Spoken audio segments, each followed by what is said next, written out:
Thom Hartmann here on the news. You need to know this. We're about to find out what happens when an unstoppable force meets an immovable object on Capitol Hill. The Senate is expected to vote on legislation today regarding debit card swipe fees that's putting lobbying giants like Walmart against banksters on Wall Street. Currently, retail merchants like Walmart pay about $16 billion a year in swipe fees to banks so that customers can use their debit cards. These swipe fees are scheduled to be reined in next month as part of new federal regulations, depriving the big banks of over $1 billion in money that they can use for bonuses for their CEOs. That's why lawmakers are scrambling to delay implementation of these new rules in a brand new giveaway to the banksters. But with so much lobbying going on both sides, senators are having a difficult time whipping up votes. In fact, there's so much lobbying activity on K Street right now, or on Capitol Hill right now, over this bill, the senators have dubbed it the K Street Full Employment Bill. And while you may think our Senate has been hard at work trying to raise the debt ceiling and get people back to work, they've actually been working on this swipe credit card fee bill all year. After all, that's where the money is, and our lawmakers go where the money is.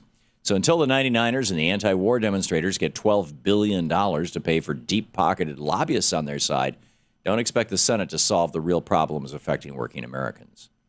The sick are still screwed in America. Remember when Republicans were campaigning during the 2010 election and pledged to repeal and replace Obamacare?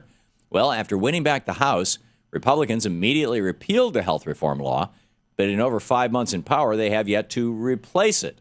And now some freshman members in their caucus, like Wisconsin Congressman Sean Duffy, are growing impatient. He told constituents at a local town hall meeting, "I've got a commitment from leadership that we're going to come up with a replacement. We haven't come out with our replacement proposal, and that has me very concerned." Because that was what we had talked about before the vote, repeal and replace, end of quote. Republicans can easily pass anything they want in the House. Heck, they just passed Paul Ryan's budget to privatize Medicare. So it's very telling that they have yet to pass any sort of health reform law to replace the one they just repealed. I guess that means Republicans never really had an intention to replace Obamacare. They're just doing the work of the for-profit health insurance companies who desperately want to keep the status quo of making enormous profits by denying sick people coverage. In the best of the rest of the news, not only is our war effort in Afghanistan struggling, so is our humanitarian effort.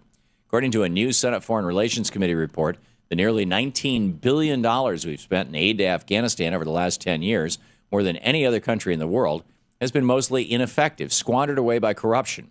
Currently, foreign aid and military spending account for about 97% of Afghanistan's GDP, and the report warns Afghanistan could suffer a severe economic depression when foreign troops leave in 2014 unless the proper planning begins now. So not only have we brought a decade of war and death to the Afghan people, we've also propped up a corrupt political regime and turned their $2 billion a year GDP economy into a massive $14 billion a year war bubble that's about to burst. I guess they plan on thanking us later. In our ways to fix the economy that our politicians are ignoring news, two new news reports suggest that raising the minimum wage could do wonders for the American economy. The reports, one from the University of Massachusetts, the other from the University of Cal at Berkeley, shoot down the myth that a hike in the minimum wage results in fewer jobs, calling this disemployment theory baseless. The reports do say that a higher minimum wage translates into more money in the pockets of workers and thus more spending, which drives our economy. This is basic economics. Economies are demand-driven, and if you give workers more money, it increases demand because they spend it, and then everyone gets richer. Yet Republicans don't seem to get it. They think if you just give billions to already rich people, the money will somehow magically trickle down, which is why they hate the minimum wage, because it takes money away from corporate CEOs and gives it to workers. But the truth is that money at the top never trickles down. It never has, never will. So the question, is it that Republicans just don't understand basic economics, or are they really trying to crash our economy with bad policies so that they can blame it on Obama and win in 2012? Unfortunately, I'm guessing the latter. Americans for Prosperity, the Tea Party AstroTurf front group funded by the billionaire oligarchs, the Koch brothers, are playing dirty in Detroit. On Monday, to whip up fear over a new bridge being built nearby with government money, Americans for Prosperity posted fake eviction notices on people's homes saying their properties may be seized by the government if this bridge is built. The director for Americans for Prosperity defended the tactic, saying it was meant to startle people. We wanted people to read it. Well, people did read it, and they're no stranger to evictions either, as Michigan has the highest foreclosure rate in the country, and Detroit is ground zero in the housing crisis. So well done playing on people's fears. Where will the Koch brothers take their front group next?